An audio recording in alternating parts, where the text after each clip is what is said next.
때 최초로 성경을 주실 때 바로 모세오경이라고 해서 창세기, 출애굽기, 레위기, 민수기, 신명기를 주셨어요. 그렇죠? 그 뒤에도 물론 성경책이 있죠. 우리가 갖고 있는 뭐 여호수아서부터 시작해서 사사기, 룻기, 사무엘상하 쭉 있고 뭐 구약이 있고 신약이 이렇게 있죠. 근데 최초로 하나님께서 사람들에게 주셨던 성경은 분명 모세오경입니다. 자, 이 얘기는 뭐냐면 모세오경만 봐도 충분하다는 거였어요. 충분히 회복될 수 있는 거예요. 근데 모세오경 안에 다 들어있지만 사람들의 깨달음이 미치지 못하여, 지혜가 거기까지 미치지 못하여 창세기부터 신명기 안에 있는 그 진리 가운데 이미 다 적어 놓으셨는데 봐도 못 깨달으니까 하나님께서 그 뒤에 다른 성경들을 더 주신 거예요. 그렇죠? 원래 하나님이 처음 의도하신 성경은 5권이었어요. 모세오경. 그래서 그 모세오경이 구약시대 때 이스라엘 백성들한테 중심이었거든요. 그리고 이것이 신약시대에 와서도 대단히 모세오경이 중요한 역할을 합니다. 물론 신약시대 사람들은 모세오경 이후에 기록된 성경들을 들고 있었지만 가장 중요한 핵심은 모세오경이었어요. 근데 모세오경이 왜 그토록 중요하냐면 이게 하나님께서 우리를 회복시키시는 중요한 원리가 이 속에 다 담겨 있어요. 근데 이 속에 담겨 있는 이 원리들을 적용해서 실제 역사 가운데 이 모세오경에 나타난 원리대로 사람들한테 적용했더니 사람들이 이렇게 회복됐더라를 기록한 게 바로 구약의 그 뒷부분에 나오는 이야기들인 거예요. 구약 뒷부분에 나오는 이야기는 모세오경의 그 파워가 적용됐을 때 사람들이 이렇게 회복될 수 있음을 보여준 겁니다. 그리고 반면에 그 하나님의 말씀을 거부하면 사람들이 이토록 또 망가질 수 있음을 보여주는 게 구약 성경의 내용인 거예요. 그래서 사실 모세오경을 아는 게 대단히 중요해요. 각 나라마다 신화라는 게 있습니다. 전에 캄보디아 갔을 때도 캄보디아 앙코하르트 가면은 그 앙코하르트 그 벽에 그림들이 그려 있어요. 막 원숭이 같은 거 막 이렇게 막 그려 있고 그런데 그때 설명을 이제 안내해 주시는 분한테 설명을 들었는데 그 원숭이가 하늘에서 사람을 도와주기 위해서 온 신이라고 그렇게 소개하는 걸 들었습니다. 자, 그 캄보디아에도 그 신화라는 게 있어요. 신화. 근데 신화 속에 나오는 게 뭐냐면 신들과 인간들 사이에 있었던 이야기들이 신화로 기록된 겁니다. 근데 그 신화가 기초가 되어서 그 나라에 살고 있는 모든 사람들의 이 세계관이 결정되는 거예요. 그런데 안타까운 것은 캄보디아나 뭐 바벨론 신화나 그리스 로마 신화나 이런 성경 외에 다른 모든 신화들은 사람들을 회복시켜주고 사람들을 존귀하게 만들어주는 그런 이야기로 기록되어 있지 않는 반면에 성경은 이 모세오경만 봐도 우리가 충분히 하나님 앞에 회복될 수 있도록 그 놀라운 회복의 방법을 제시해 놨습니다. 그래서 제가 창세기 1장 강의하면서 하나님께서 창조하신 과정이 곧 또한 우리를 다시 회복시키는 과정이라고 말씀드렸죠. 예. 그래서 태초에 하나님이 천지를 창조하시니라 했는데 그 땅의 상태를 이렇게 묘사했다 했죠. 공허가 아니지. 땅이 혼돈하고 공허하며 흑암이 깊음 위에 있었다. 자, 하나님께서 태초에 만드신 천지가 하늘과 땅이 상태가 혼돈과 공허해서 땅이 혼돈하고 하늘이 혼돈하다는 소리는 안 했어요. 땅이 혼돈하고 공허하고 흑암이 깊음 위에 있다. 사람마다 창세기 1장 2절에 대한 해석이 신학자들마다 다 다양해요. 그런데 그 해석이 다양한 것 때문에 창세기 1장에 대한 1장에서 주는 그 중요한 교훈들을 사람들이 다 놓쳐버렸는데 1장 2절을 그 뒷부분에 나오는 내용에 대한 하나의 뭐라고 해야 되나 그 개론식으로 이렇게 미리 보기 인트로로 보자고 해석하는 사람도 있고 막 그런데 그거는 해석이고요. 그냥 성경을 그냥 있는 그대로 읽어나가면 된다 그랬죠. 있는 그대로 읽고 나오면 분명 하나님은 창세기 1장 1절에서 태초에 하나님이 하늘들과 땅을 창조하시니라. 근데 그 땅의 모습을 설명을 해놨는데, 그렇죠? 그 땅의 모습을 설명했는데 혼돈하고 공허했다는 거예요. 그리고 그 땅의 모습이 혼돈하고 공허했는데 흑암 가운데 있어서 그게 혼돈한지 공허한지 하나님만 알고 계셨어요. 그렇죠? 흑암 가운데 있으니까 혼돈한지 공허한지 모르죠. 흑암 가운데 있었어요. 그렇죠? 그런데 하나님이 1장 3절에 빛이 있으라 하시면 빛이 있었죠. 빛이 비추니까 땅이 비로소 혼돈하고 공허하다는 사실을 알게 된 거예요. 그래서 어떻게 하십니까? 이게 첫째 날에 빛 만드셨을 때 이 빛을 통해서 쫙 비치니까 땅이 혼돈하고 공허한 게 드러나죠. 그래서 그 혼돈 가운데 하나님이 둘째 날에 뭘 하셔요? 땅이 혼돈하고 공허하며 흑암이 깊음 위에 있고 하나님의 신은 하나님의 신, 아주 중요한 단어라고 했어요. 성령이죠, 성령. 하나님의 신은 수면 위에 운행하시니라. 여기 보면 물이 나오죠, 물. 예? 땅이 혼돈하고 공허하며 흑암이 깊음 가운데 있고, 깊음, 여기 깊음이란 단어도 나왔고, 하나님의 신은 수면 위에 운행하신다 그랬죠. 자, 그래서 이 모습을 제가 있는 그대로 그렸어요. 요거는 말 그대로 땅이에요. 땅인데 여기가 다 물이에요. 그래서 땅이 완전히 물로 뒤덮여 있었다고 그랬습니다. 창세기 1장 2절의 상태가. 그렇죠? 그리고 이 땅의 모습은 당시에 어떻다고요? 혼돈하고 공허했어요. 그리고 흑암이 다 깔려 있어서 이 땅의 상태가 혼돈하고 공허한지 몰랐습니다. 그런데 하나님의 빛이 딱 비치니까 이게 혼돈한 게 보이는 거예요. 이 안에 혼돈과 공허가 다 드러나죠. 그러면서 하나님이 혼돈이란 뜻은 틀이 없다 이런 뜻이라 했죠. 틀이 없다. formless. 그래서 틀을 만드시면서 궁창 위의 물과 궁창 아래의 물로 나누시죠. 여기가 궁창을 만들어요. 그래서 궁창 위의 물과 궁창 아래의 물로 나누셔요. 이게 틀을 만드는 거라 했죠. 예, 궁창 위의 물과 궁창 아래의 물로 나누시고 세 번째 날의 틀은 뭐였냐면 궁창 아래를 또 손대셨죠. 궁창 아래의 물 가운데 물 일부가 뒤로 물러나고 땅이 드러나게 하셨죠. 그래서 이때 땅이 드러나요. 이때 궁창을 만드셨고 땅이 드러나서 폼리스 가운데 폼을 만드시는 거라 했죠. 예? 그리고 틀을 만드시고 난데 공허 가운데 채우시는 것, 빛의 역할로 하나님이 큰 광명, 해, 작은 광명, 달, 그리고 별, 낮을 주관하는 광명, 밤을 주관하는 광명, 별, 이렇게 이런 해달별로 여기를 공허 가운데 채우셨다 했고, 궁창에다가는 뭘 채우셔요? 여기다가는 새를 채우시고, 그죠? 궁창 아래의 물에다가는 뭘 채우셔요? 물고기 채우시고, 그렇죠? 그리고 세 번째 날 땅이 드러난 곳에다가 땅에다가 뭘 채우셔요? 짐승과 사람을 채우셨다 했습니다. 그래서 하나님의 역사는 혼돈 가운데 틀 만드시는 역사, 질서를 만드시는 역사고요. 그렇죠? 그 다음에 공허 가운데 채우시는 역사, 채움의 역사라 했어요. 이르고 나서 일곱째 날이 온다고 했죠. 안식. 자, 이 창세기 1장에 나온 이 패턴이 창조의 과정이면서 동시에 하나님께서 우리에게 이루시는 회복의 과정이라고 했어요. 그렇죠? 이제 기억도 나실 거예요. 한두 번 얘기한 게 아니니까. 그런데 제가 그때 어떤 말씀을 드렸냐면 이때 이 혼돈 가운데 틀을 만들고 공허 가운데 채우는 이 역사를 하시기 위하여 하나님의 신이 이 물 위에 운행하고 계셨어요. 그렇죠? 이 물 위에 아직 이게 1장 3절에 빛이 있기 전에 이때 하나님의 신이 이 물 위에 왔다 갔다 했다 했죠. 이 위에. 그렇죠? 다시 말하면 혼돈과 공허가 있는 곳, 혼돈과 공허가 있는 곳, 흑암이 있는 곳이 어떤 곳이라 했어요? 지금 이 시대에는 죄로 말미암아 다 파괴된 곳이라 했죠. 네? 그래서 에레미야 4장에 보면 하나님을 떠난 유다 백성들의 모습을 혼돈하고 공허하며 흑암 가운데 있는 백성이라고 표현하잖아요. 예? 이것이 꼭 자연 만물에만 적용되는 것이 아니라 사람이 하나님을 떠나면 혼돈과 공허와 흑암 가운데 있게 돼요.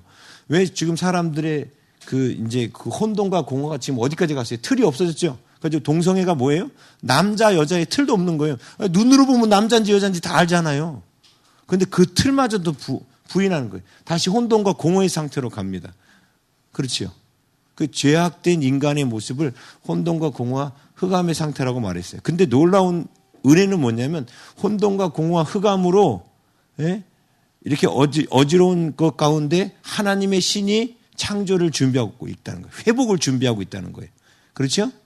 이 하나님의 신이 회복을 준비하는 이 모티브가 2장에서는 어떻게 나왔냐면 틀을 만드는 모습은 뭘로 나왔어요? 하나님이 흙으로 아담을 틀을 만드는 거. 그리고 해서 그 코에 채우시는 걸로 나왔다 했죠. 근데 그 이전에 그 흙이 어떤 상태냐면 아담이란 틀이 안 만들어진 흙이죠. 그 흙의 상태가 혼돈과 공허라고요. 근데 그 흙 위에 어떤 일이 있었냐면 안개만 지면 위에 올라와 있다고 나와요. 안개. 왜? 이 하나님이 아담을 빚으실 때 물기가 없으면 흙이 어떻게 돼요? 안 뭉쳐져요. 다시 말하면 그 안개가 올라온 그 습기가, 그 물기가 바로 아담을 빚으실 수 있는 기초적인 환경이에요. 그게 바로 2장에 나온 하나님의 신의 역할이에요. 안개가, 그 물. 그렇죠? 자, 이 모습이 또 나온다고 그랬죠. 노아 홍수 때 또다시 궁창이 무너져 버려요. 틀이 없어지죠. 틀이 없어지고 다시 물이 다 이렇게 돼버리죠. 1장 2절의 상태로 돌아가 버린 거예요. 그래서 다시 땅이 혼돈하고 공허하다고요. 그렇죠. 왜? 이 궁창이 하나님께 예배하는 장소인데 이 궁창에 서 있는 사람들이 하나님께 예배하는 것이 아니라 또다시 이곳에서 범죄하고 타락하고 죄를 지으면서 하나님이 만들어주신 그 틀과 하나님이 그들 가운데 주신 체험을 하나님과의 교제를 거부하고 죄악 가운데 빠지니까 여기 무너져 버려서 다시 저 상태로 돌아갔잖아요. 그렇죠? 근데 그때 하나님이 다시금 세상을 회복하기 위해서 준비한 하나님의 신의 자리, 하나님의 신의 역할을 하는 게 뭐라고 그랬어요? 방주라 했죠. 방주. 예? 이제 방주가 회복을 위해서 준비한 거였어요. 그렇죠? 예, 기억하셔야 돼요. 왜냐하면 오늘 그 방주 얘기를 계속하는 거예요. 오늘도. 오늘 나오는 방주는 바로 유다예요. 유다 얘기를 하려고 제가 앞 얘기를 다시 꺼낸 거예요. 예? 자, 이 방주도 사실 이런 모습을 갖고 있다고 그랬어요. 방주가 하나님의 창조를 보존해 놓은 거예요. 그래서 그 안에 틀이 있었어요. 3층으로 만들어져 있었고 틀이 있었고 하나님이 그 속에다가 하나님이 채우셨어요. 동물들을 채우셨어요. 그리고 방주 꼭대기에 창문이 나 있었는데 그 창문이라고 우리 개역성경에 번역되어 있지만 히브리 원문으로 보면 오르라는 빛이에요. 빛이 있으라 하심에 빛이 있었고에 그 빛이란 단어예요. 방주 꼭대기에 빛이 있었다라고 이렇게 번역을 해야 되는데 창문이 있었다라고 번역을 한 거예요. 그걸 의역해서. 다시 말하면 방주 안에는 하나님의 창조가 그대로 다 보관되어 있었거든요.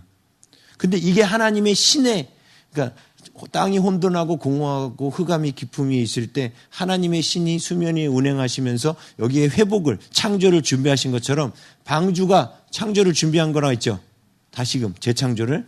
그렇죠? 그런데 이 방주의 역할이 그 뒤에 하나님께서 아브라함이라는 사람을 불러서 이 아브라함을 사람을 나중에 방주가 되게 하시려고 했던 거예요. 네? 전 인류를 회복시키는 방주로 아브라함을 부르신 거죠. 그래서 아브라함으로부터 이스라엘이라는 방주가 만들어지는 거예요.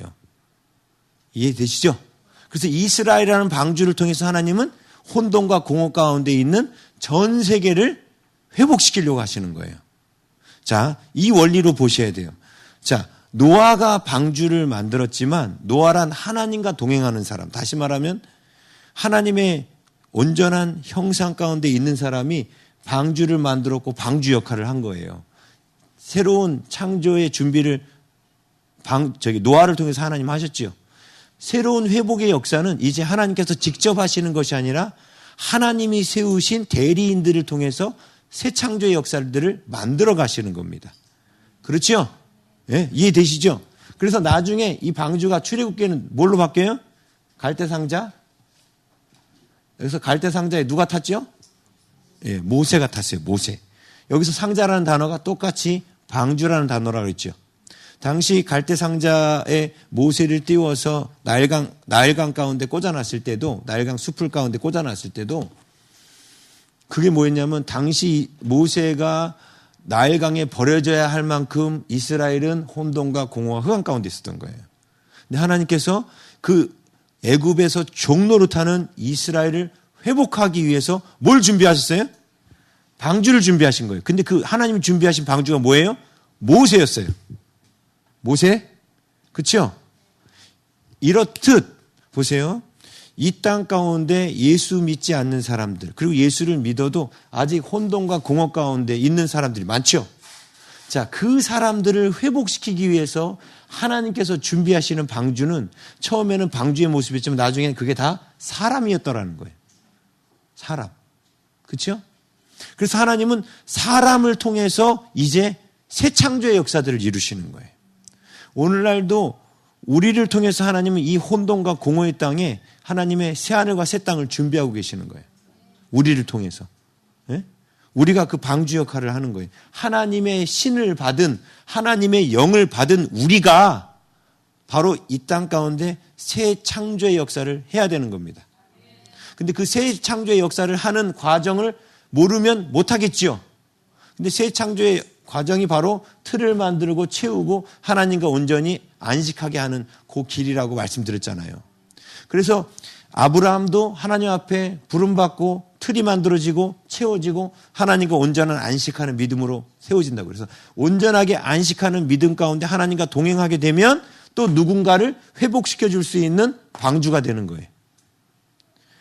노아가 하나님과 온전하게 동행했기 때문에 노아가 방주가 되어준 거죠. 새 창조의 역사를 이루는. 그렇죠? 그래서 우리도 하나님 앞에 이렇게 회복되어야 또 다른 누군가, 혼돈과 공허와 흑암 가운데 있는 또 다른 누군가를 회복시켜 줄 수 있는 사람이 된다고 했죠. 그렇죠? 네. 물론 어떤 사람은 요 회복시켜주는 과정 가운데 아직 만들어져 가고 있는 사람이 있어요. 회복되어 가는 중에. 그렇지만 과정이 끝나 만들어진 사람들은 이제 또 다른 누군가를 회복시켜 주는 거예요.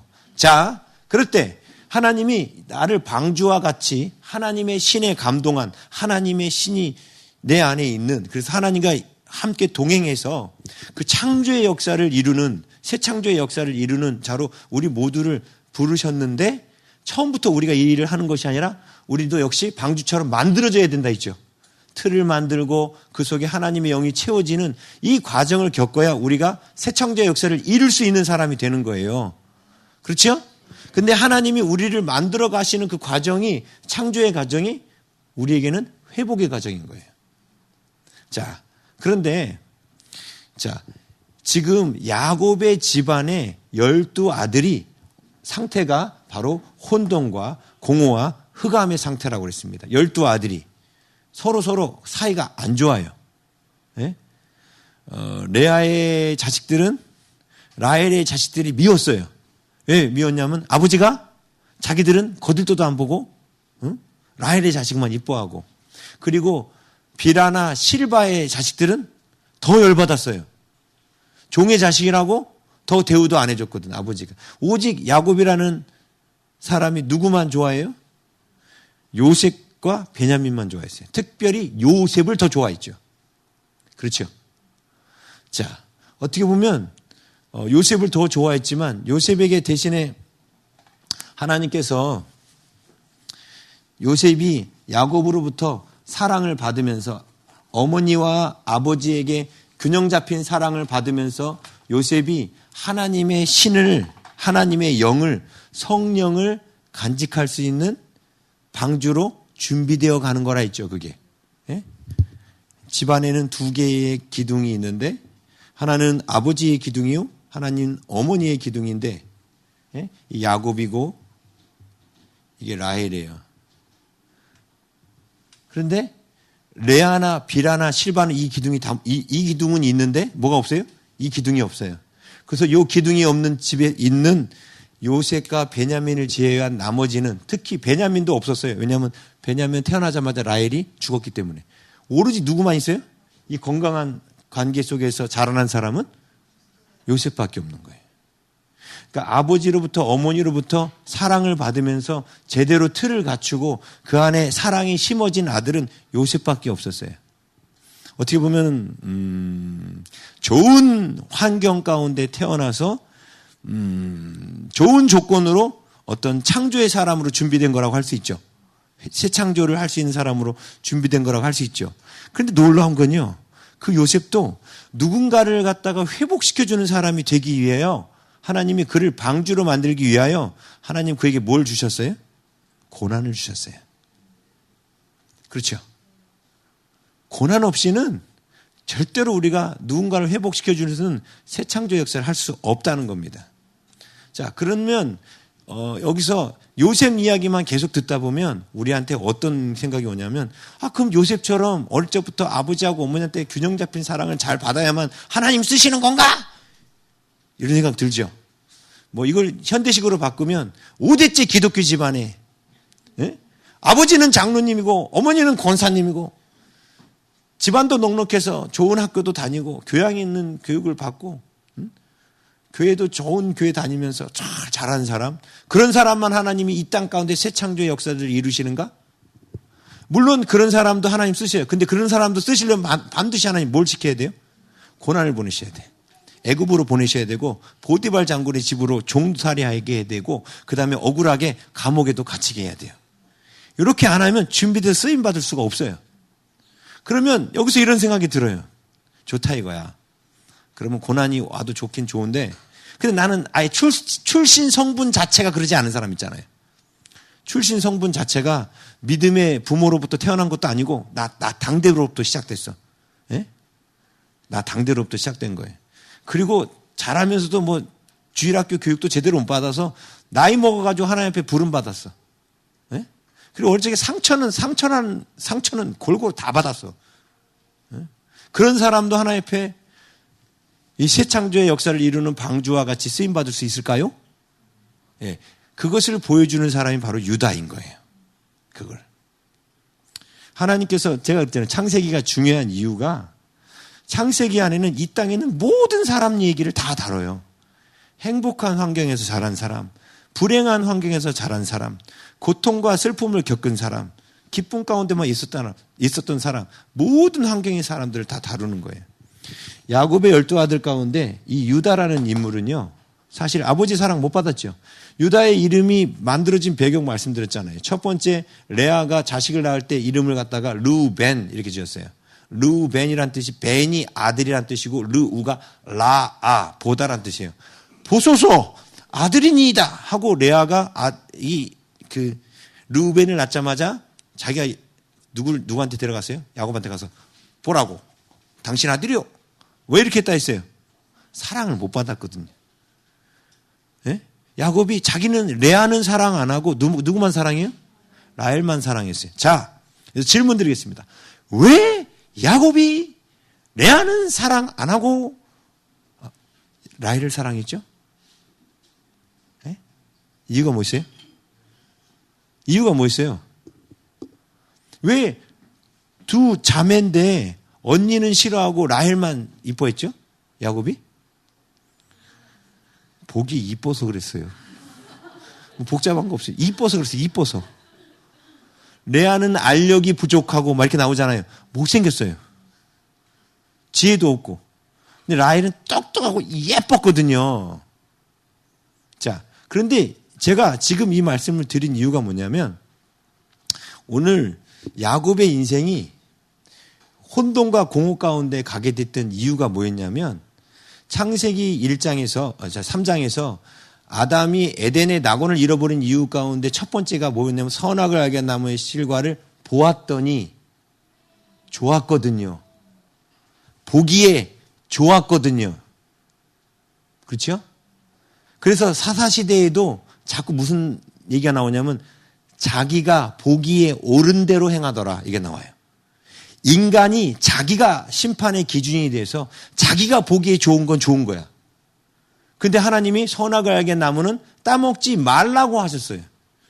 근데 아담이 자기가 보기 시작한 거예요. 자기의 관점으로. 그렇죠?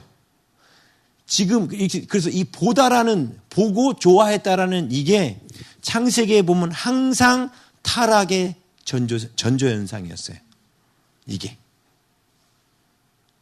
그러니까 야곱도 혼돈과 공허 가운데 12아들이 만들어지게 된 이유가 뭐예요? 눈에 보기에 좋은 걸 선택한 거예요. 예? 그래서 창세기 제가 강해 오면서 계속 그 얘기 듣잖아요. 또 보는 거 나오죠? 보더니 또 이제 인간의 육신의 눈으로 보고 좋아해가지고 또 무너지죠? 그런 거 이제 앞에 여러 설교하면서 보여드렸었잖아요. 그죠? 자, 야곱이 그러했단 말입니다. 그렇죠? 자, 근데 야곱이 자기 눈에 보기에 좋은 것을 선택한 첫 번째 선택은 장자권이었어요. 그렇죠? 장자권을 선택해 보기에 좋았기 때문에. 근데 이걸 그래서 얻기 위해서 엄청 집착을 합니다. 그래서 어떻게 해요? 형도 속이고 아버지도 속이고 가만히 있어도 하나님 줄 거였는데 예? 형도 속이고 아버지도 속이고 자기 힘으로 그 장자권을 가져오려다가 그만 아버지하고 어머니하고 이별할 수밖에 없게 됐죠. 그래서 외삼촌 라반의 집으로 가야만 했잖아요. 자, 장자권을 현실적으로 보면 눈으로는 얻은 게 아무것도 없어요. 오히려 다 잃었어요. 실제로 장자권이라고 말한 것의 핵심이 뭐냐면 아버지의 유산의 3분의 2가 장자에게 가요. 자식이 10명이건 2명이건 간에 3분의 2가 장자에게 가고 나머지 3분의 1을 갖고 나머지 자식들이 논아 갖는 거예요. 예? 그러면 야곱 입장에 최소한 3분의 1은 가질 수 있는데 장자권을 노렸던 이유는 그가 하나님을 사랑해서 내가 하나님의 장자가 되기로 이런 개념이 아니었던 거예요. 뭐였냐면 그냥 돈을 형보다 더 갖고 싶었던 거예요. 그래 야곱이 믿음이 좋은 사람이 아니에요. 그냥 돈을 더 갖고 싶었던 거예요. 그래서 장자권을 요구했던 거예요. 그런데 그 결과 그가 얻으려고 했던 장자권을 근거로 야곱이 유산을 물려받습니까? 아니요. 물려받지 않아요. 오히려 하나님은 그를 라반 밑에서 있는 동안 라반에게서 나올 무렵에 라반의 양들을 자기가 키우면서 그 복을 받게 됩니다. 그리고 그 복을 받았기 때문에 더 이상 형이 이삭으로부터 물려받는 그 재산을 요구할 필요가 없었던 거예요. 그러면 야곱이 장자권이 실제로는 아무런 의미가 없었던 거예요. 그렇죠?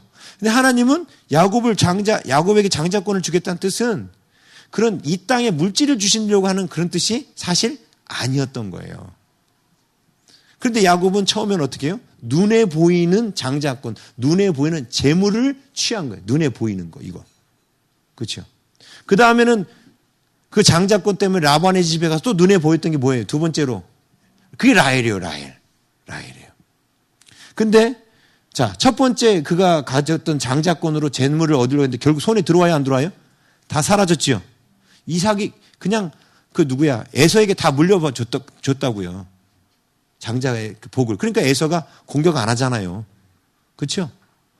결국 결론적으로는 못 얻었어요. 자기가 얻고 싶은 장자권.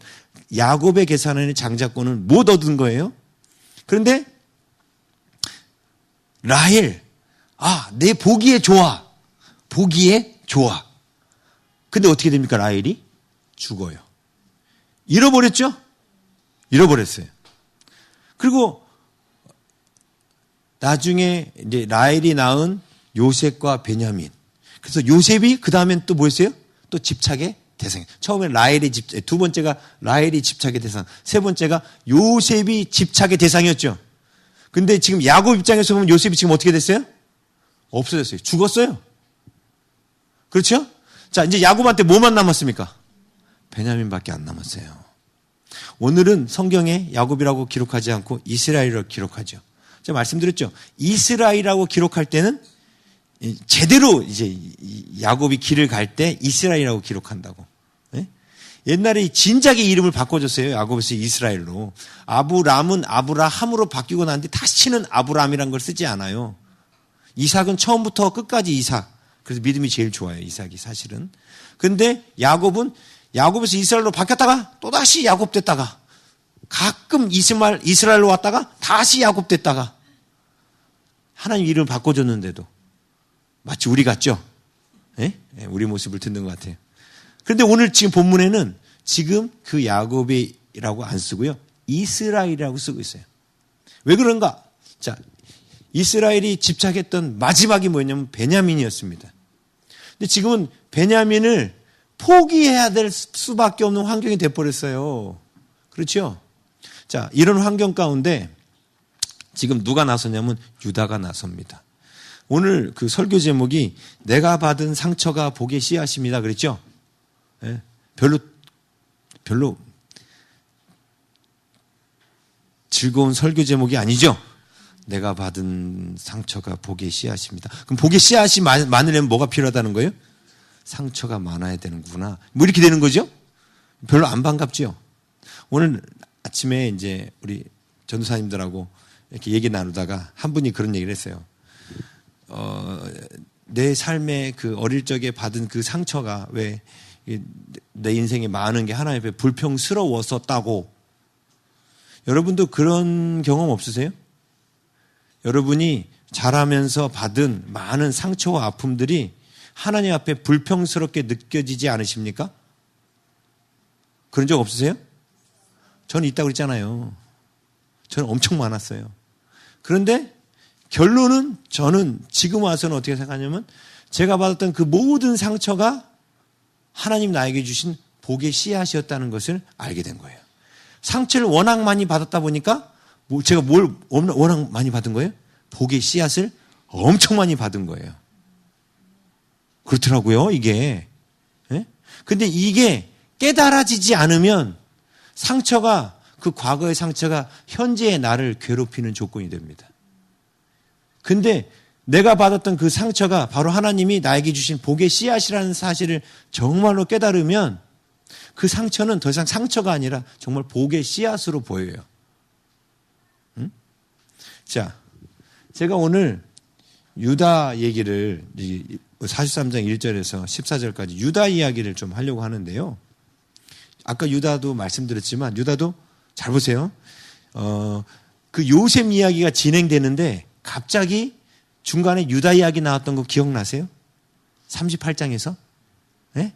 그때는 제가 유다에 대한 이야기를 나중에 자세히 말씀드릴 때가 올 겁니다 하고 그때 다말이 한 행동에 대해서만 말씀드렸어요. 다말의 행동이 시아버지를 속이고 시아버지하고 잠자리를 가진 게 결코 나쁜 관점으로 성경은 기록하지 않았다.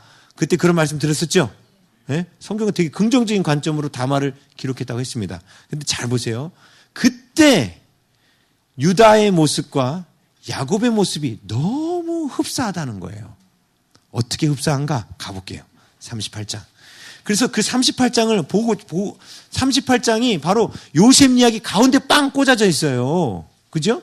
근데 이게 앞뒤 문맥이 안 맞는 것처럼 갑자기 왜 유다 얘기가 중간에 빵 들어왔을까? 이렇게 됐는데 사실은 지금 그 38장이 요셉이 애굽으로 팔려가고 보디발 장군의 집에 있고 그 다음에 나중에 감옥에 들어갔죠. 예? 그게 끝나니까 요셉이 회복의 사람으로 준비된 거잖아요. 그렇죠? 유다는 바로 38장 사건을 통해서 회복의 사람으로 준비된 거예요. 그래서 이 38장 사건이 오늘 본문하고 아주 중요한 연관을 지고 있어요. 응? 오늘 본문하고 아주 중요한 연관을 지고 있어요. 자, 38장 한번 볼게요. 38장 2절. 제가 그때도 말씀드렸어요. 유다가 거기서 가나안 사람 수아라 하는 자의 딸, 수아라 하는 자의 딸의 이름도 나오지 않아요. 끝까지 유다의 아내의 이름은 우리는 모릅니다. 그냥 그 유다의 아내의 이름은 모르고 그가 가나안 사람, 하나님이 만나면 안 된다고 하는, 결혼하면 안 된다고 하는 가나안 사람 수아라는 사람의 딸이에요. 예? 근데 그 딸을 왜 좋아하게 됩니까? 2절. 유다가 거기서 가나안 사람 수아라는 자의 딸을 뭐하고? 보고 그를 데리고 취하고 동침하니 이렇게 나와 있어요. 이게 그 선악을 알게 나무 실과를 따먹을 때의 과정하고 동일하다고 그때 설교할 때 말씀드렸어요. 근데 아마 기억이 안 나실 거예요. 제가 그때 말씀드렸어요. 이게 선악을 알게 나무 실과를 따먹을 때하고 동일한 동사를 사용해서 이거 표현하고 있다고. 자, 그러면 지금 유다도 역시 유혹에 빠진 거예요. 예? 유혹에 빠져서 자, 유다 역시도 지금 뭘 하냐면 야곱처럼 집착하는 거예요. 어머니한테도 사랑 못 받고. 왜? 엄마는 맨날 야곱한테 사랑받으려고 자식들은 거들떠도 안 받잖아요. 그러니까 엄마한테도 사랑 못 받고 아버지한테도 사랑 못 받고 외로운 거야. 이게 외로운 거야. 이 속이. 예? 속이 외로우니까 가난한 사람 아버지 입장에서는 절대로 가난한 사람은 결혼하면 안 된다 이랬거든요. 예? 야곱이 뭘 기억하고 있냐면 형 에서가 이삭한테 밉보인 이유 가운데 하나가 뭐였어요? 가난한 사람하고 결혼해서 그래요. 그렇죠? 이걸 교육을 안 시켰겠습니까? 시켰죠. 그런데도 불구하고 이 유다가 야곱의 말을 어기고 가나안 사람 수아의 딸을 선택하여 보고 취하여 동침한 이유가 뭘까요? 외로우니까. 사랑 못 받았잖아. 그렇죠? 근데 이 여자는 나를 사랑해 줄 것 같은 거야. 예? 사랑해 줄 것 같은 거예요. 자, 그런데 우리가 인간적으로 하나님을 의지하고 하나님과 동행하도록 원래 우리 창조의 순서는 그렇게 돼 있잖아요. 하나님과 동행할 준비를 시키는 거거든요. 근데 혼돈과 공허와 흥 가운데 있는 사람은 하나님과 동행하려고 하나님의 영으로 채우려고 안 하고 자꾸 세상의 것을 보고 세상의 걸로 채우려고 하거든요. 근데 그 결과 야곱도 어땠어요? 세상의 것을 채우려고 자기가 잡으려고 집착한 것마다 다 어떻게 됐어요? 잃어버렸어요. 그럼 유다도 어떻게 될까요? 자기가 잡으려고 집착하는 것마다 어떻게 돼요? 잃어버리게 되겠죠. 공식이. 그게 창세기를 통해서 우리에게 주는 교훈이에요. 우리가 세상적인 거 붙잡으려고 명예를 붙잡으려고 하고 세상의 물질을 붙잡으려고 하고 세상에서 있는 것들을 자꾸 붙잡으려고 하는 것마다 다 잃게 돼 있어요. 자, 여기 보니까 이렇게 나오죠. 그 뒤에 나중에 이제 데리고 동침해가지고 자식을 낳습니다. 임신하여 아들을 낳았는데 첫 번째 아들이 엘, 그렇죠? 두 번째 아들의 이름이 오난, 그리고 세 번째 아들의 이름이 셀라예요. 그렇죠? 근데 여기 보면 셀라를 낳을 때에는 유다는 거십에 있었더라라고 돼 있죠. 자, 이 거십이란 단어가 거짓말의 도시라는 뜻이라고 했어요. 거짓말의 도시. 다시 말하면 이 셀라를 낳을 때 유다가요, 이 여인 옆에 있지 않았다는 거예요. 비상식적인 얘기죠. 예? 둘을 낳고 세 번째를 낳았는데 지금 유다의 마음은 이 여인으로부터 사랑을 체험받지 못했던 거예요. 그래도 자식은 자식이에요. 자식은 낳았기 때문에 그냥 아버지니까 사랑하는 거예요. 그런데 그 자식이 또 어떻게 돼요? 나중에. 여기 보니까 7절 유다의 장자 엘이 여호와 보시기에 악함으로. 엘이 악해진 이유가 뭘까요? 간단해요. 어머니 아버지가 교육을 잘못시켜서 그래요. 그렇죠? 가난한 사람이니까 더더욱 그랬겠죠. 유다가 그 수아의 딸을 셋째 낳을 때는 옆에 안 있었던 거 보면 뭔가 부부싸움을 했던 것 같아요. 갈등이 커져서 그때 행 하고 가버린 것 같아요. 그죠? 절대로 이렇게 아기 낳을 때 아무리 부부싸움해도 떠나시면 안 돼요. 나중에 성경에 기록돼요. 아기 낳을 때 반드시 옆에 있으셔야 돼요. 평생 기록돼요, 이게. 자, 그런데 이렇게 뭔가 셋째를 낳을 때는 관계가 안 좋은 거예요. 근데 어쨌든 그 아들 엘과 오난이 여호와 보시기에 악해서 둘 다 죽습니다. 그렇죠. 그래도 자식 둘은 사랑했거든요, 얘네들은. 셀라는 아이 거들떠도 안 받잖아요, 태어날 때. 그렇죠. 근데 자식 둘이 죽어버리니까 지금 누구만 남았어요? 셀라밖에 안 남은 거예요. 근데 다말이 요구를 하잖아요, 셀라를. 근데 어떤 마음이 들어요? 또 죽을지도 모르잖아. 그러니까 셀라가 크면 주겠노라 하고 셀라를 안 준다는 얘기를 써놨어요. 그 다음에 어떤 일이 있냐면 12절 이렇게 나오죠. 얼마 후에 수절하고 집에 있는 그 다말 이야기를 앞두고 그 다음에 12절 얼마 후에 유다의 아내 누가 죽어요? 수아의 딸이 죽어요. 자, 자기가 눈으로 보기에 좋아서 집착했던 게 사라지죠. 여인도 사라지고 자식 둘도 사라졌어요. 자, 이 얘기가 지금 누구 얘기랑 비슷해지고 있습니까, 지금? 야곱 이야기하고 비슷하다는 거예요. 야곱도 자기가 집착했던 라헬이 죽었죠. 그리고 야곱 입장에서는 야곱이 사랑했던 요셉이 죽은 거예요, 지금. 지금 누구만 남았어요? 베냐민 하나 남은 거예요. 셀라를 지금 안 죽이려고 다말에게 안 줬죠. 근데 지금 베냐민 하나 남은 거예요. 이 상황이 지금 누구랑 똑같냐고 그러는 거예요. 야곱하고 똑같아요. 자, 근데 이때 유다는 다말의 행동을 통해서 그가 깨달음을 얻어요. 그래서 그때 그렇게 말씀드렸잖아요. 그때 그래서 다말이 38장 제가 설교하면서 다말의 행동이 유다를 회복시키는 행동이 되었어요. 그래서 이렇게 고백해요. 26절. 유다가 그것들을 알아보고 이르되 그는 나보다 옳도다. 내가 그를 내 아들 셀라에게 주지 아니하였음이로다 하고 다시는 그를 가까이 아니하였더라 하면서 나옵니다. 그리고 그거 아시죠? 그 유다가 낳은 아들 그 베레스와 세라가 있죠. 근데 사실은 누가 먼저 손이 나왔냐면 세라가 먼저 손이 나왔어요. 세라가 손이 나와서 거기다 붉은 줄을 묶습니다. 근데 얘가 손을 딱 들어가고 베레스가 내가 나갈 거야 하고 먼저 나왔어요. 그래서 베레스가 장자가 돼요. 이 번역은 잘못된 거라고 그때 말씀드렸죠. 여기 보면은 위에는 그 아우라고 29절에 보면은 그의 아우가 나오는지라 되어 있고 30절에는 그의 형이라고 되어 있는데 히브리어 원문은 둘 다 그냥 형제라는 단어예요. 그래서 그 베레스가 형이에요. 걔가 온 몸은 자기가 베레스가 먼저 나왔으니까. 예? 근데 베레스가 나중에 뭐가 돼요? 예수님의 조상이 돼요. 그 베레스가. 자, 그건 또 나중에 또 제가 이 베레스와 세라에 관한 얘기는 또 나중에 창세기 강의에다 또 말씀드릴 때가 올 거예요. 자, 지금은 아무튼 자, 지금 유다의 상황을 보면 야곱의 상황과 똑같다는 거예요. 자, 오늘 본문으로 돌아와서 지금 43장에서 유다가 이스라엘을 설득하고 있습니다. 그렇죠? 근데 이 사건에 앞서 이미 이스라엘을 설득하려고 했던 아들이 있었습니다. 바로 르우벤입니다.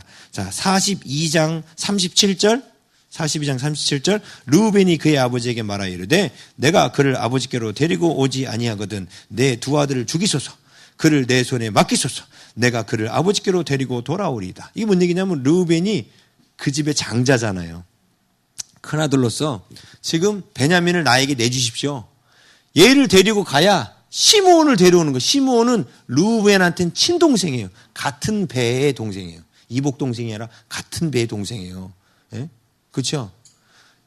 첫 아들이 르우벤, 둘째가 시므온, 셋째가 레위, 넷째가 유다였거든요. 그렇잖아요. 자기 바로 밑에 동생이에요.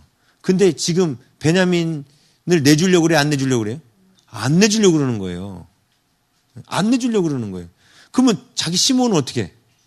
죽지. 근데 야곱 입장에서 왜 안 내줘요? 지금 뭐까지 발견됐냐면 곡식자루를 열었더니 거기 돈이 그대로 들어있었던 거야. 곡식을 살 때 지불한 돈까지 그대로 들어있어. 이거 완전히 간첩으로 몰리기 쉬운 거죠. 돈까지 훔쳐왔다고. 그렇죠?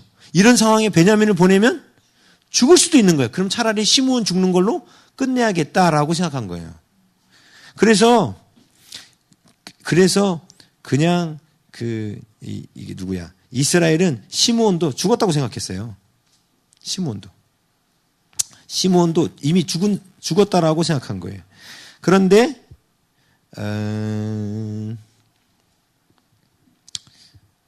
이제 르우벤이 베냐민을 내주세요라고 하면서 조건을 뭘 걸었냐면 내 두 아들을 내가 베냐민을 못 데리는 두 아들을 죽이십시오 그랬어요. 그렇죠? 그러면 그래 알았어. 네 그거 안 데려오기만 해. 네 아들 죽을 줄 알아. 이건 그러면 르우벤 입장에서는 자기의 사랑하는 생명 두 아들을 건 정말 아버지한테 최고의 담보물을 맡기는 거 아닙니까? 그렇죠? 그러면 르우벤의 말이 설득력이 있겠죠. 근데 르우벤의 말이 먹혀요, 안 먹혀요? 안 먹혀요. 왜 안 먹힐까요? 여러분이 야곱 입장이라면 한번 생각해 보세요. 왜 르우벤의 말을 콧방귀를 뻥 꼈을까요? 진짜 베냐민이 안 온다고 이 두 아들을 죽일 수 있겠어요, 할아버지가? 못 죽여요. 못 죽여요. 그리고 또 한 가지. 르우벤은 아들이 죽는 아픔이 뭔지를 몰라요. 왜요? 아들이 죽어본 적이 없거든요. 자, 그럼 이 집안에 아버지하고 가장 비슷한 입장에 섰던 그러면서 아버지를 설득할 만한 사람이 누구밖에 없어요? 유다밖에 없는 거예요. 자, 한쪽은 하나님이 갈대 상자로 이 방주로 요셉을 준비하셨고 바로 야곱의 집에서는 레아의 네 번째 아들이었던 유다를 준비하신 거예요. 그래서 유다를 준비하는 내용을 38장에 기록해 놓은 거예요. 어떻게 보면 자식이 둘이나 죽는, 그리고 아내도 잃어버렸죠. 그리고 엉겅결에 며느리하고 동친까지 하고 아주 부끄러운 아버지가 돼버린 거예요. 족보가 이상해져 버렸잖아요. 베레스와 세라가 누구 아들인 거예요? 대체? 네? 베레스하고 세라하고 셀라는 대체 어떤 관계가 되는 거예요? 네? 족보가 이상해지잖아요. 되게 부끄러운 일이에요. 그런데 그 사건이 유다에게는 큰 아픔이었죠. 아내도 잃고 자식들도 잃고 자기가 집착했던 걸 다 잃어버렸어요. 근데 그 아픔이 바로 야곱을 회복시키는 복의 씨앗이 됐던 거예요. 그의 상처가. 자, 야곱에게 와서 처음에는 그냥 얘기를 해요. 그냥 뭐라고 얘기냐면, 자, 43장 3절, 유다가 아버지에게 말하여 이르되. 지금 아버지한테 왜 말하냐면, 아버지가 지금 양식이 떨어진 걸 알았거든요. 그냥 가서 양식 좀 사오라고 말한 거예요. 근데 유다가 찾아갑니다. 그래서, 자, 3절하고 5절 하반절에 똑같은 얘기를 두 번 써놨어요. 그게 뭐냐면, 그 사람이 우리에게 엄히 경고하여 이르되 너희 아우가 너희와 함께 오지 아니하면 너희가 내 얼굴을 보지 못하리라. 이 말씀을 3절에도 써놓고 5절 끝에도 써놨어요. 이게 키아스무스로 대칭으로 넣는 거예요. 강조하고 있다는 뜻이에요. 대단히 강조하고 있다는 거예요. 예? 다시 말하면 베냐민을 보내지 않으면 우리가 곡식을 가져올 수가 없습니다. 그 사람을 볼 수가 없습니다. 이 얘기한 거죠. 그때 6절에 보니까 이스라엘이 갖고 따지죠. 응? 너희가 어찌하여 너희에게 다른 아우가 있다고 그 사람이 말하여 나를 괴롭게 하느냐. 막 이렇게 따지죠. 그러니까 다른 형제들이 말해. 그 사람이 막 꼬치꼬치 묻는데 마치 동생이 있는 거 다 아는 것처럼 묻고 아버지가 있는 거 다 아는 것처럼 묻더라고요. 근데 언제 그것도 동생 데려오라고 할 줄 알았나요? 몰랐지요. 형들은 그렇게 얘기할 수밖에 없죠. 자, 그 다음에 이제 다시 유다가 나섭니다. 8절. 유다가 그의 아버지 이스라엘에게 이르되 저 아이를 나와 함께 보내시면. 자, 유다는 여기서 지금 태어난 베레스와 세라나 아니면 셀라 이런 자식을 걸지 않았어요. 그냥 얘기합니다. 나와 함께 보내시면 우리가 곧 가리니. 베냐민을 나와 함께 보내시라는 거예요. 그러면 우리와 우리 아버지와 우리 어린아이들이 다 살고 죽지 아니하리다. 9절. 내가 그를 위하여 담보가 되오리니. 유다가 자신이 담보가 된다는 거예요. 그러면서 아버지께서 내 손에서 베냐민을 찾으소서, 그를 찾으소서. 만일 그를 아버지께 데려다가 아버지 앞에 두지 아니하면 내가 영원히 죄를 지리이다. 영원히 죄를 짓는다는 이 히브리어 원뜻의 표현은 그리고 내가 당신의 모든 날 동안에 죄가 있을 것입니다. 유다는 자기 자식을 목숨으로 담보로 걸지도 않고 그냥 자기가 담보가 되겠다는 거예요. 자기가. 그리고 내 손에서 그 베냐민을 찾게 될 거라고. 근데 이렇게 말할 때 야곱이 이 유다의 말에 넘어갔어요.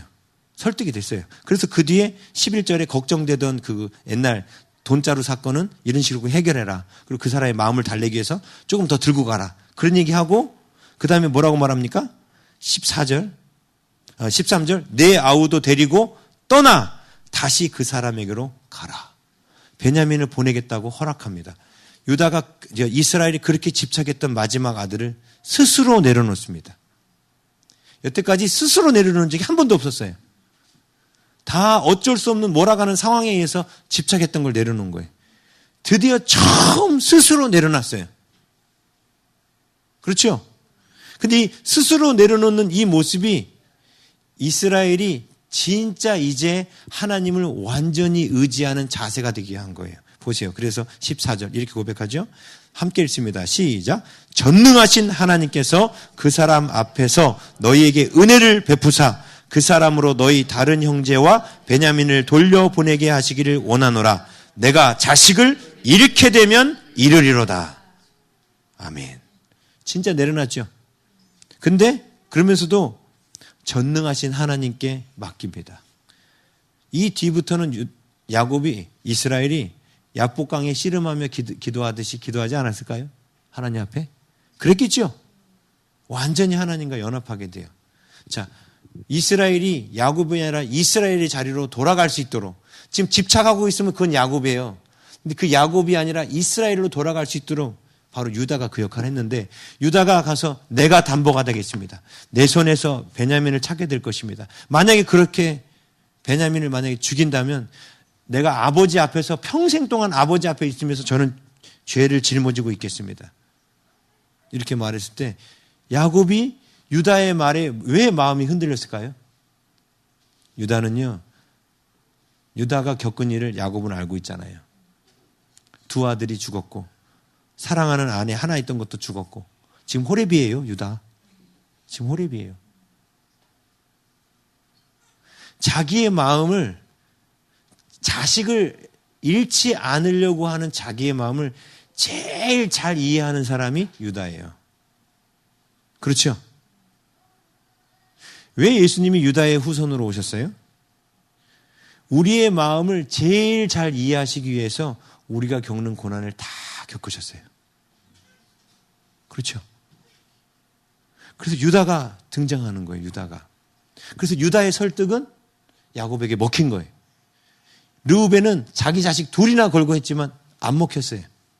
그렇지만 야곱은 알고 있었거든요. 이 녀석이 아내도 없고 자식도 둘이나 죽는 고통을 겪었다는 걸 알고 있거든요. 그래서 유다를 만약에 이때 야곱이 끝까지 고집부렸으면 어떻게 됐을까요? 그 집안의 12형제의 연합은 일어나지 않습니다. 이제 이 뒤에 이제 43장 말고 44장에 가서 유다가 요셉 앞에서 베냐민을 지키는 또 대사가 나와요. 네? 그때 이제 그 유다의 모습이 바로 메시아의 모습이에요. 예수 그리스도의 모습이에요. 우리를 지키시기 위해서 하나님 앞에서 자기를 생명을 내놓고 차라리 나를 죽이십시오. 나를 감금하시고 베냐민은 보내소서가 그 예수님의 모습이에요. 하는. 그런데 그렇게 유다가 할 수 있었던 이유가 뭐예요? 이 아이가 돌아가지 않을 때 아비가 겪을 슬픔을 그 어떤 형제보다 자기가 제일 잘 알고 있어요. 요셉, 야곱도 그걸 알았기 때문에 유다를 믿은 거예요. 여러분, 우리가 겪은 이 땅에서 겪는 그런 아픔과 고통들, 근데 그 고통을 내가 겪었기 때문에 그 고통을 겪는 누구를, 그 고통 때문에 혼돈과 공허에 있는 누군가를 회복시켜 줄 수 있는 거예요. 근데 보십시오. 성경에서 보면 하나님께서 하나님의 영으로 혼돈과 공허의 사람들을 회복시킬 때 이렇게 준비 안 된 사람이 없었어요. 사실 내 삶에 누군가랑 비교하면 내 삶이 많이 불행해 보여요. 누군가는 나보다 좀 더 편하게 산 것 같고. 그러면 더 억울하지요. 그런데 내가 만약에 상처를 뛰어넘지 못하면 나는 정말 그 사람보다 억울한 인생이 될 수 있어요. 근데 놀라운 건 내가 그 상처를 뛰어넘으면 그 사람, 상처를 겪지 않은 그 사람보다 내가 더 뛰어난 존재가 될 수 있어요. 잘 생각해 보세요. 만약에 여러분한테 평범한 인물로 끝날 것이냐, 아니면 상처를 조금 겪어도 이걸 통해서 많은 사람을 회복시켜 줄 수 있는 그런 사람이 될 것이냐를 고르라면 여러분은 어떤 걸 고를 것 같아요? 전 그래도 평안으로 살고 싶습니다. 이걸 고를 것 같아요? 네, 아마 그러지 않을 것 같아요. 근데 상처를 뛰어넘지 못하면 그냥 그 상처가 계속 내 인생을 괴롭히는 걸로, 그래서 이것 때문에 내가 하나님을 원망하는 걸로 끝납니다. 근데 그 상처를 내가 뛰어넘으면, 유다는 다말 때문에 뛰어넘은 거예요. 며느리 다말이 한 행동 때문에 뛰어넘은 거예요. 그걸. 다말이 자기의 생존을 위해서 그 모든 수치와 그런 걸 내려놓고 심지어 목숨까지 걸면서 자기 그 자식을 얻으려고 하는 그 모습을 보고 유다가 깨진 거예요.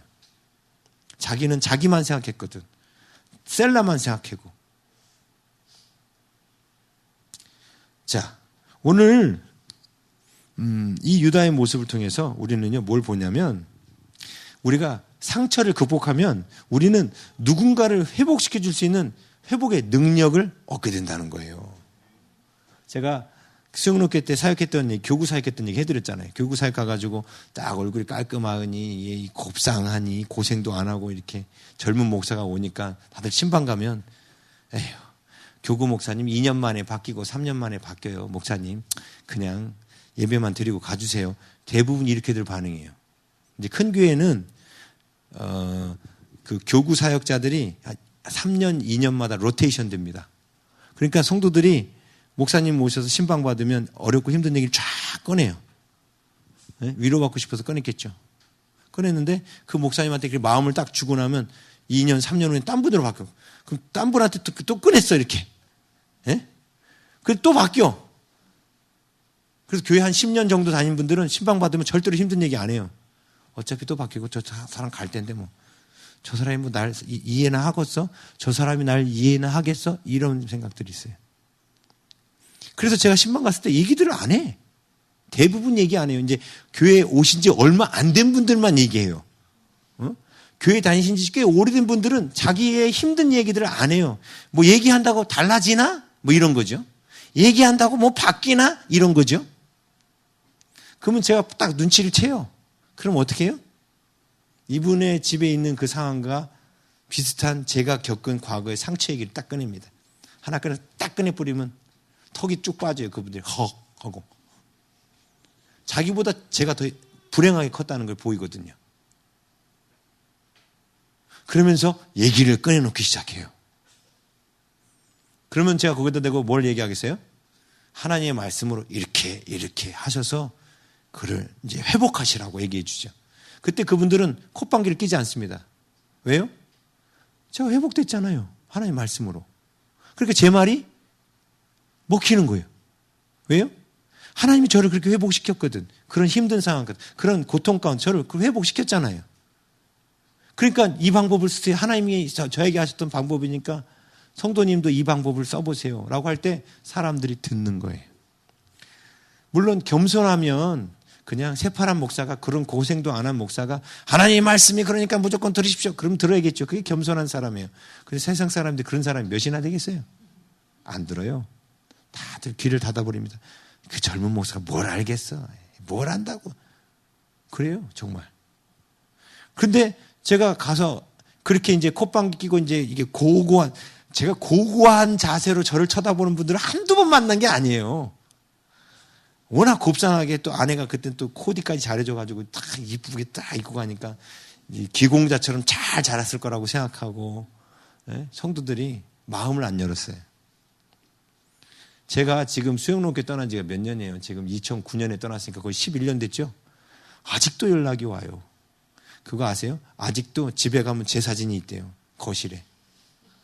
저랑 같이 찍은 사진이 아직도 거실에 있대요. 교구 목사님이 3번인가 4번인가를 바뀌었는데도 아직도 제 사진이 거실에 있다고 어떤 전사님이 신방 갔다 와서 그 충격, 한 집만 그런 게 아니라 여러 집에 제 사진이 거실에 아직도 있다고 여러 집에 가서 보고 다른 교구 전사님이 이쪽으로 배당 받아가지고 충격적으로 이렇게 보시고 저한테 전화 오셨어.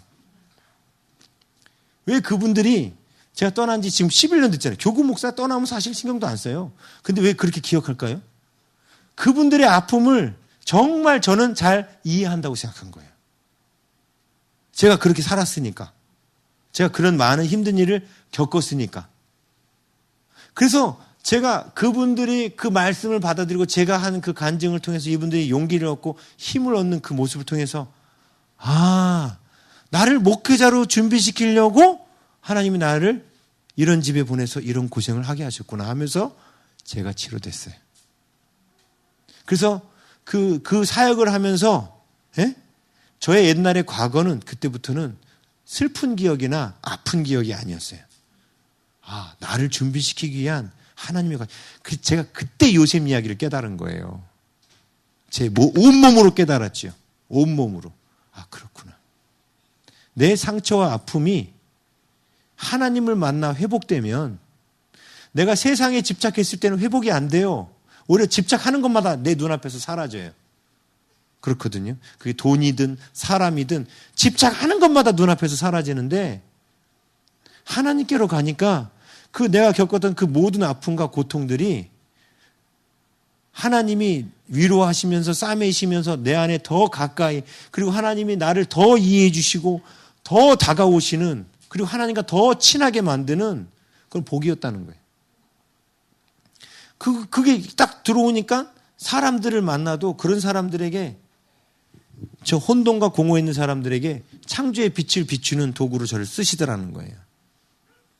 근데 그거는 저한테만 하나님이 계획하신 일이 아닙니다. 우리 모두에게 하나님은 다 그렇게 부르신 거예요. 우리 모두가 다 방주처럼 쓰임받기를 원하셔요. 혼돈과 공허의 사람들에게 하나님의 사랑을 비추고 그 사람들을 회복시키는 사람으로 우리 모두를 부르셨습니다. 그래서 여러분들 가끔 그런 생각 들어요. 내가 겪은 그 상처 갖고 하나님이 원망스럽기도 하고 부모님이 원망스럽기도 하고 막 이런 생각 들거든요. 근데 그렇지 않아요. 그건 내가 아직 하나님을 제대로 못 만난 거예요. 왜 하늘사랑교회가 성도들한테 하나님과의 친밀함으로 하면서 친밀함을 자꾸 강조하냐면 하나님을 만나면 내 아픔과 모든 고통이 복이라는 사실을 깨닫게 돼요. 근데 하나님을 제대로 못 만난 사람은 그냥 아픔은 아픔인 거야. 그리고 하나님은 저주스럽게 느껴지는 거예요. 그런데 하나님과 만날 때 어떻게 만나기 시작한 줄 아세요? 이 아픔을 들고 하나님께 따지면서 만나는 거예요. 감사하면서 만나는 거 아니라 따지면서 만나는 거예요. 왜 하나님 나를 이런 집에 태어나게 만들어가지고 말이야. 하나님 나 왜 그때 안 지켜주셔서 말이에요. 하나님 그때 나한테 왜 이렇게 하셨어요. 이게 따지면서 만나는 거예요. 근데 사람들이 하나님께는 따지러 오지 않고 사람들 앞에서 하나님을 비방만 해요. 근데 하나님은 우리를 기다리고 계세요. 하나님께 따지기를. 여러분의 그 받았던 그 상처에 대해서 왜 하나님 나에게 이렇게 힘든 일을 겪게 하셨어요 하고 하나님한테 가서 하나님 앞에서 따지세요. 놀라운 건 하나님 앞에서 따지면 하나님이 알게 하셔요. 그러면서 하나님이 나를 회복의 사람으로 새 창조를 일으키는 놀라운 은혜의 사람으로 나를 회복시키십니다. 여러분이 지금 그렇게 돼가고 있죠? 그렇지 않습니까? 네? 옛날에 여러분의 얼굴하고 지금의 얼굴이 달라졌던 이유가 그거잖아요. 하나님과 친밀해졌더니 그렇죠. 누군가를 회복시켜 줄 수 있는 나도 회복되고 또 누군가를 회복시켜 주는 사람으로 바뀌어 가고 있잖아요. 그렇죠? 그래서 하나님을 만나지 않으면 상처는 말 그대로 아픔이고 고통이지만 하나님을 만나면 그것은 모두가 다 복의 씨앗으로 바뀝니다. 유다하고 요셉은 정말 반대되는 사람인 거예요. 사랑받지 못한 아버지에게도 어머니에게도 사랑받지 못한 유다. 반면에 요셉은 사랑 많이 받고 대우도 많이 받아. 보세요. 누가 율법을 더 잘 지켰어요? 요셉이에요. 내가 어찌 하나님 앞에 득죄하리까 하고 보디발 장군의 아내의 유혹에도 이겼잖아요. 율법은 잘 지켜요. 그렇죠? 잘 지켰어요. 근데 유다나 이 레아의 자식들을 보면 다들 여자에 약하죠. 가나안 여자를 취하고 르우벤은 심지어 서모 비라와 통간하고 그죠? 다 안 좋아요. 근데 그 레아의 아들 유다를 하나님은 사용하신다는 거예요. 상처받고 찢기고 외롭고 힘들었지만 사실 자기보다 더 상처받고 외롭고 찢기고 힘든 다말의 모습을 보면서 유다가 회복됐던 거예요. 그렇구나 하고. 그랬더니 지금 이 집안에서 야곱을 설득할 수 있는 사람은 유다 외에는 없어요. 그렇죠? 누가 설득할 수 있겠어요? 만약에 유다가 이때 설득하지 않았으면 예수님은 이 땅에 오시지 않았을 거예요. 못 오셨겠죠. 유다의 집안으로는. 딴 집안으로는 오실 수 있어도 유다의 집안으로는 오실 수 없었겠죠. 이제 뒤에 있는 이 내용들이 이제 요셉이 지금 뭐 하고 있는 거예요? 사실 지금 베냐민 데려오게 하고 시몬 붙잡아두고 다 이게 누구의 작전이에요? 요셉의 작전이에요. 요셉이 지금 이걸 왜 한다고 그랬어요? 이 작전을? 형제들이 연합되어 있는가를 테스트하고 있는 거예요. 여기서 합격 못하면 형들을 서포트해 줄 수가 없는 거예요. 먹을 건 대줘도.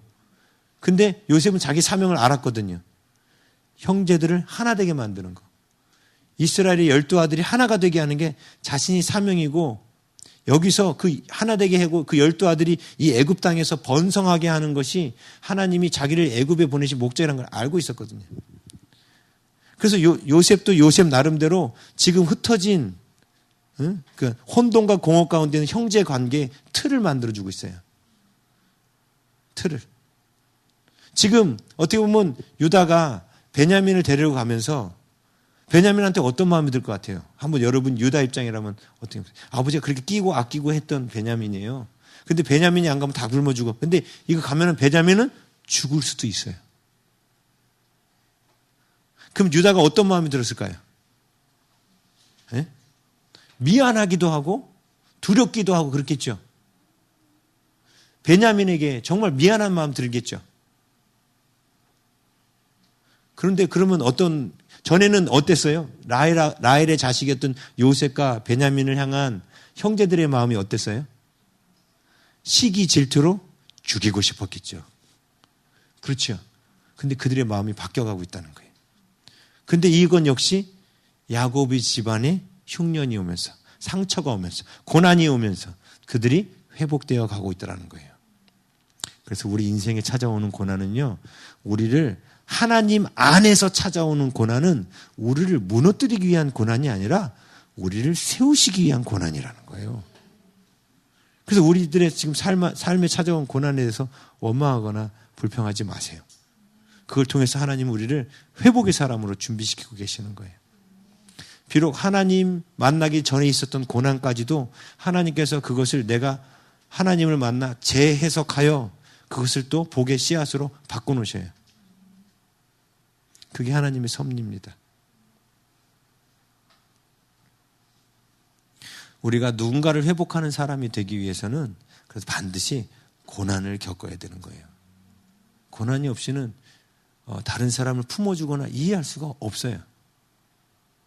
아프리카 가서 선교 가가지고 아프리카에 있는 아이들하고 며칠 같이 제대로 못 먹어야 더 그 아이들을 기억하고 돌아와서 그 아이들을 돕고자 하는 마음이 생기는 거예요. 같이 겪어봐야 되는 거예요. 겪어봐야 그 사람을 이해할 수 있는 거예요. 그렇죠? 그래서 예수님도 우리를 겪으시려고 이 땅에 오셨잖아요. 우리가 겪은 모든 걸 겪으시려고 오셨어요.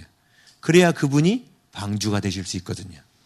우리를 구원하시는 방주가 되실 수 있거든요. 그렇죠?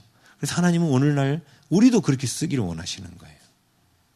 그래서 오늘 여러분이 까먹지 말라고 아예 설교 제목을 그렇게 넣어놨어요. 우리 인생 가운데 내가 받은 상처는 복의 씨앗입니다. 정말 이게 목사님은 그렇게 설교하지만요, 저는 이해가 안 갑니다. 그런 분들은 저처럼 따지세요. 하나님 앞에. 하나님, 정말 제가 받은 고난이 복이란 걸 알게 해주세요.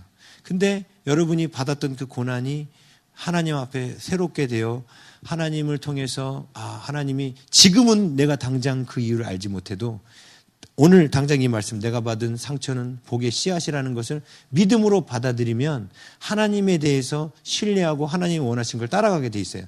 그러면 하나님께서 우리를 나중에서라도 내가 받은 그 상처로 내가 회복해야 될 사람을 만나게 하신다는 걸 알게 될 거예요.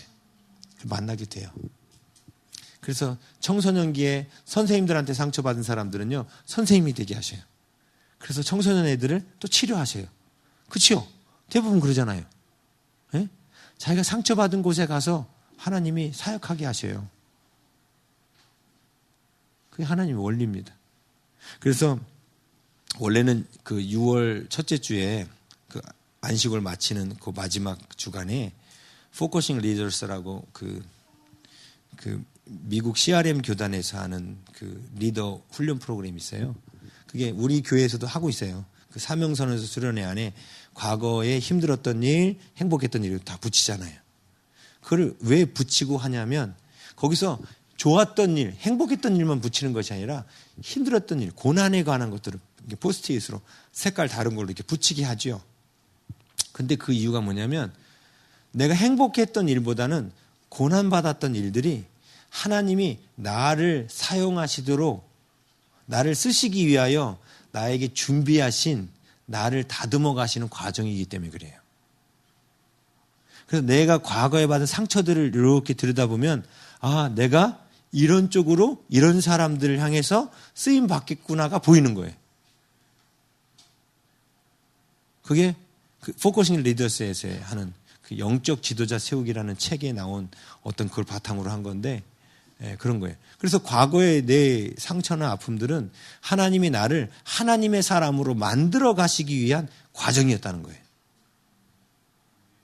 내가 불행한 가정에 편부모 가정에 또 가난한 가정에 있었던 그 모든 것들이 가난한 가정에 있었던 사람이 보세요. 가난 때문에 상처가 되지. 너무 힘들죠. 그런데 하나님을 만나고 하나님 말씀대로 이해가 되지 않아도 하나님이 나눠주라고 하는데 못 나눠주죠. 가난, 상처가 있는 사람은. 근데 하나님의 말씀이니까 이해가 되지 않아도 순종해서 나눠주면 뭘 경험하냐면 하나님이 다른 데서 채우는 걸 경험하죠. 그러면서 어라 여태까지는 내가 열심히 땀 흘리고 수고해야만 물질이 생기는 줄 알았는데 그게 아니라 하나님이 주시는 거였구나. 이걸 깨닫게 돼요. 그러면서 하나님이 주시는 복을 받기 위해서 그때부터 더욱더 물질에 연연하지 않고 하나님 말씀에 순종하는 데 더 집중하게 되겠죠. 그럼 선순환이 돼요. 그럼 하나님께서 물질을 더 많이 맡기겠죠. 그럼 이 사람의 가난이 벗어지고 어떻게 돼요? 부자가 되겠죠. 이제 가난했다가 부자가 된 사람이에요. 이제 이 사람한테 하나님께서 지금 가난한 사람한테 손을 오그라들고 나눠주지 못하는 사람한테 보내시겠죠. 나도 그랬다고. 저 간증에 그것도 있잖아요. 제가 아주 오그라드는. 저도 그랬었잖아요. 저도 가난했기 때문에. 근데 그런 사람한테 보내서 제 얘기를 하잖아요. 그랬더니 하나님께서 책임지시더라. 또 이렇게 제 얘기를 하면 성도들의 반응은 어떤 줄 아세요? 그건 목사님이니까 하나님 그렇게 해줬죠. 전 평신도라 하나님 그렇게 안 도우세요. 아주 그냥 교묘하게 빠져나가려고 그러는. 하나님 누구에게나 다 동일하시거든요. 그런데 제가 그 가난의 상처를 극복하고 가난에 대해서 하나님께서 주시는 그 부유한 가운데 있어서 가난한 사람들한테 하나님의 말씀을 전하기 위해서는 그 앞에 하나님의 말씀에 신뢰하는 과정을 통해서 하나님 저를 치료하고 회복하시는 과정이 있었던 거예요. 그러니까 과거의 가난이 저한테 도움이 되는 거예요.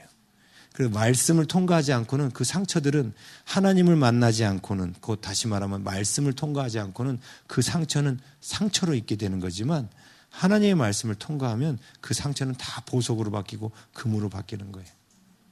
그래서 말씀에 순종해야 되는 거예요. 말씀에 순종해야 우리가 틀이 만들어지고 채워지고 또 누군가를 회복시켜 줄 수 있는 간증들이 만들어지기 시작하는 거예요.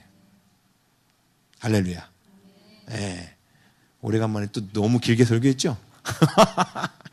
다들 기대하셨을 거야. 저기 9시 반쯤에 끝나기를. 근데 뭐 어떻게 하겠어요? 이제 패턴 돌아왔는데 담임 목사 돌아왔는데 이제 앞으로 이렇게 가는 거죠. 뭐. 네? 자, 우리 시간에 함께 합심해서 기도하기 원합니다. 하나님, 때로는 제가 이해되지 않아도 그게 하나님 말씀이면 제가 믿음으로 결단하고 순종하고 걷기 원합니다. 그래서 저의 상처를 치료하기 위해서 말씀하시는 그 말씀 앞에 순종하여 그게 상처가 아니라 나의 인생의 복의 씨앗이었음을 하나님 깨닫게 되기를 원합니다.